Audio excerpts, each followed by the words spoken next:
Welcome to the deep dive. Today we're really getting into the latest around Brittany Cartwright and Jax Taylor. Yeah, specifically that Watch What Happens Live appearance Brittany did with Andy Cohen. It caused quite a stir. It really did. So we've got the 2Fab article that breaks down what she said, plus, the actual clip from the show.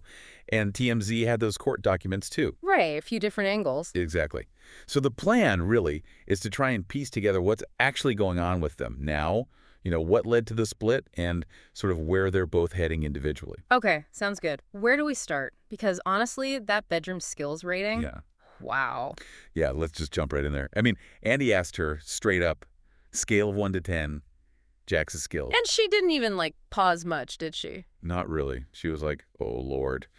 She said sometimes he was maybe a 7 or an 8. Okay. But then majority of the time, no stamina, no nothing. That was the quote. Oof, okay. And the final number she landed on, a 2 or 3. Wow, wow. That's incredibly candid, almost brutally honest. Right. It's more than just a low number. It feels like a statement, What do you even make of someone saying that so publicly? Well, beyond just the shock of it, putting that out there, it suggests things were really, really broken down in terms of intimacy. Maybe respect, too.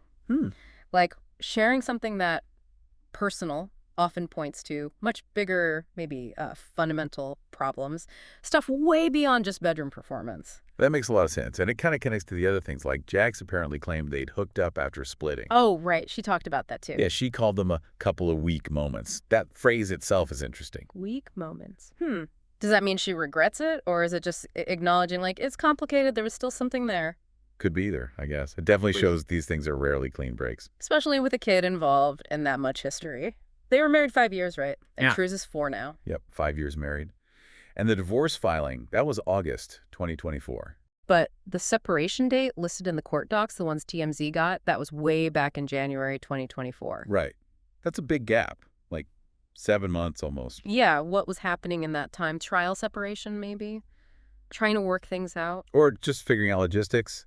And you got those weak moments happening somewhere in there too. It just paints a picture of how messy untangling a life together can be. Definitely. And the documents also said Jax agreed to give Brittany full legal and physical custody of Cruz back in September. That feels significant, like setting the stage for how they'll co-parent going forward. Absolutely. It shows they could agree on that, at least on paper, which is important, especially with everything else going on, like Jax's focus on his mental health. Yeah, the 2Fab piece mentioned he went into inpatient treatment. For mental health. Right. And they reported diagnoses of bipolar disorder and PTSD. Right, alongside addiction issues. He apparently hit 83 days sober not long ago. Which is huge. Yeah. Taking steps like that, getting treatment, acknowledging the sobriety journey, that's massive. For sure. And Brittany talked about that on WWHL too.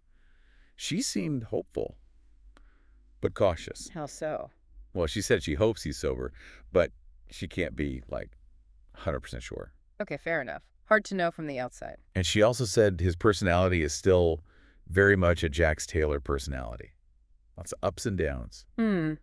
So sobriety is happening maybe, but the core personality, that hasn't fundamentally changed in her view.